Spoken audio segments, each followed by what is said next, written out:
Olá, pessoal, tudo bem com vocês? Chegamos ao nono dia da novena de Pentecostes. Daqui a pouco vamos entrar em vigília de louvor, adoração, para recepcionar o doce hóspede de nossas almas, o santificador de nossas almas, aquele que entrega tudo de si para nós, para aqueles que amam a Deus, para aqueles que desejam os dons de Deus, desejam caminhar com Deus, que esse doce hóspede da alma, que lá há 2000 anos atrás desceu no cenáculo sobre os apóstolos em línguas de fogo, que ele desça hoje em nossas almas e consuma as nossas almas. O fogo, ele tem o poder de transformar tudo nele. Ele consome tudo, e tudo se torna fogo. Então, que hoje nós também nos transformemos no fogo abrasador do Espírito Santo, que ele desça em nós, em nossas almas. No evangelho de hoje, São Pedro pergunta a Jesus: o que será deste, se referindo a São João? São João era o discípulo mais jovem no meio dos outros, e São Pedro demonstrava preocupação com ele, já imaginando tudo aquilo que eles teriam que passar, o sofrimento, as coisas todas, em nome de Jesus. Ele demonstrou preocupação e fez essa pergunta para Jesus. E aí, Jesus se vira para Pedro e dá aquelas respostas que Pedro já estava acostumado. Que te importa se eu quero que ele fique até a minha vinda? Tu segue-me. Com essa resposta de Jesus, nós podemos pensar o seguinte: nós podemos nos preocupar com as outras pessoas que não estão seguindo o caminho que nós seguimos, que não estão amando a Jesus como nós gostaríamos que amasse, mas a salvação ela é particular. Eu tenho que fazer a minha parte por mim. Eu tenho que examinar a minha vida, eu tenho que olhar para dentro de mim, eu tenho que observar se eu estou ou não fazendo a vontade de Deus, se eu estou caminhando ou não na direção de Deus, e parar de olhar para quem não está. Logicamente, nós devemos fazer sim oração de intercessão pelos outros, orar pela conversão dos outros, né? Nós temos o exemplo de Santa Mônica, que orou 30 anos pela conversão do seu filho, que a alegria da sua vida era ver o filho convertido a Jesus Cristo. E ela conquistou, mas ela levou 30 anos. Nós podemos interceder, nós podemos orar, mas não podemos descuidar do nosso seguimento a Jesus. Tu vem e segue-me. Tu fazes aquilo que Jesus pediu para ti e para de te preocupar com quem não está fazendo, com quem não está vivendo a vontade de Deus. O salmo de hoje é muito lindo e ele diz o seguinte: ele diz que o Senhor examina o justo e o ímpio e detesta aqueles que amam o mal, porque justo é nosso Deus e ama a justiça. E todo aquele que tem reto coração há de ver a sua face.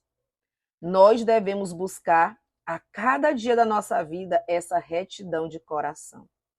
E para que tenhamos uma retidão no nosso coração, para que tenhamos um coração que ama a verdade, que ama a bondade, um coração que se inclina à voz de Deus, nós precisamos clamar pelo Espírito Santo de Deus. Porque é o Espírito Santo que faz os santos.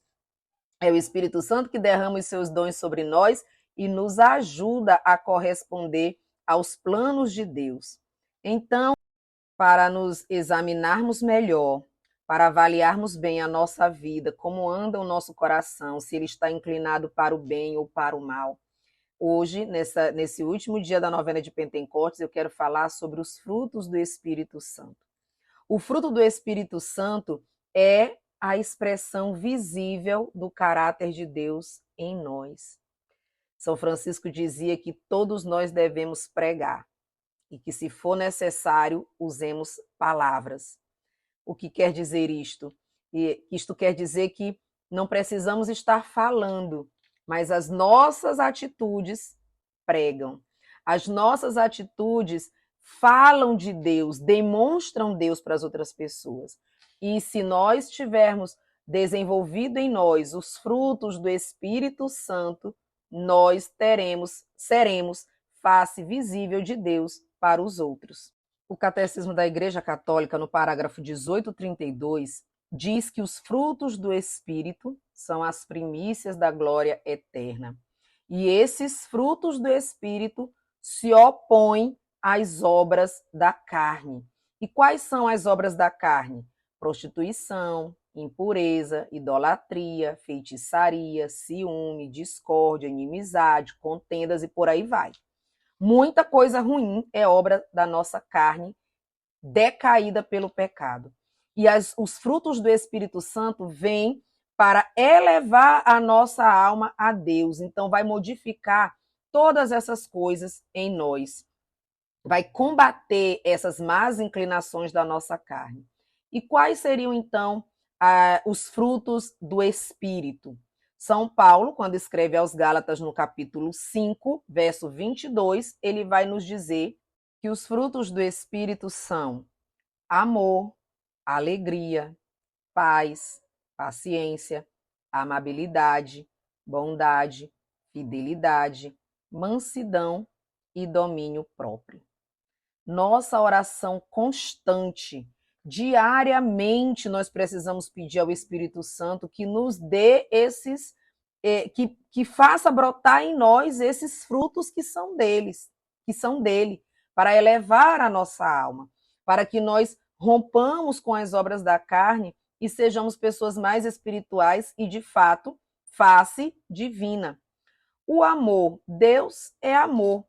Por meio deste fruto, nós aprendemos a amar aos outros, nós aprendemos a consolar os outros, nós aprendemos a compreender as outras pessoas. Então, nós precisamos pedir que esse fruto do Espírito brote em nós. São Paulo diz que, ainda que ele falasse a língua dos anjos e dos homens, sem o amor, ele nada seria.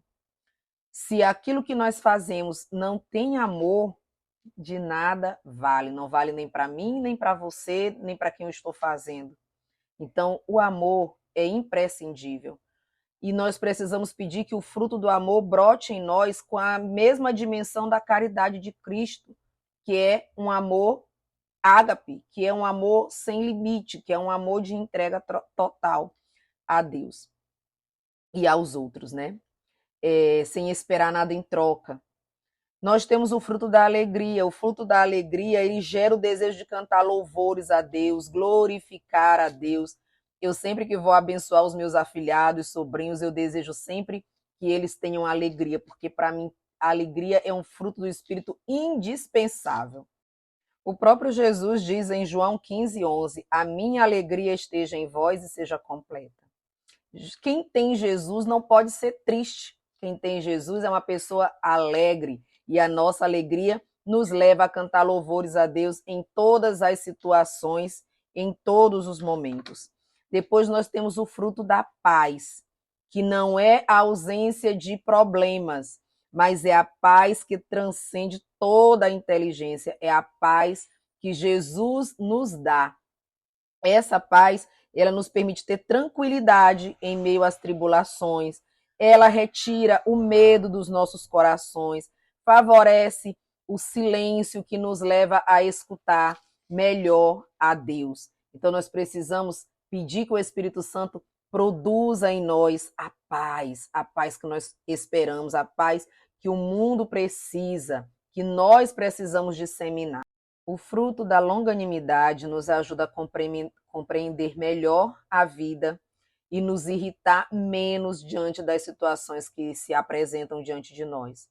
Esse fruto, ele também nos ajuda a ter mais paciência conosco, porque muitas vezes a gente deixa de fazer o bem que quer e faz o mal que não quer.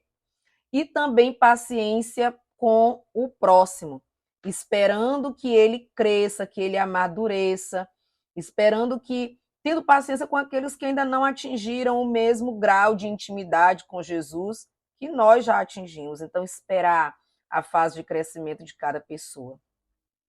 O fruto da bondade, já está falando, né? Ele vai nos ajudar a ser bons, porque Deus é bom, eterna é a sua misericórdia. O fruto da bondade, nós queremos manifestar ao mundo inteiro esta realidade que é a bondade de Deus. Manifestar ao mundo que Deus é bom e que eterna é a sua misericórdia.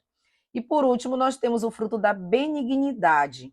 Esse fruto, ele desperta em nós uma atitude de acolhimento, de solidariedade, de urgência em fazer o bem para as outras pessoas, de nos doar para as outras pessoas.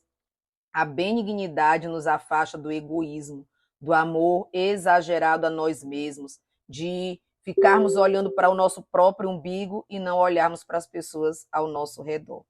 Esses são, então, os frutos do Espírito Santo. Peçamos a Deus que neste Pentecoste, nesse renovo do Espírito, além de conceder a nós os seus dons, o Espírito Santo faça crescer em nós os seus frutos.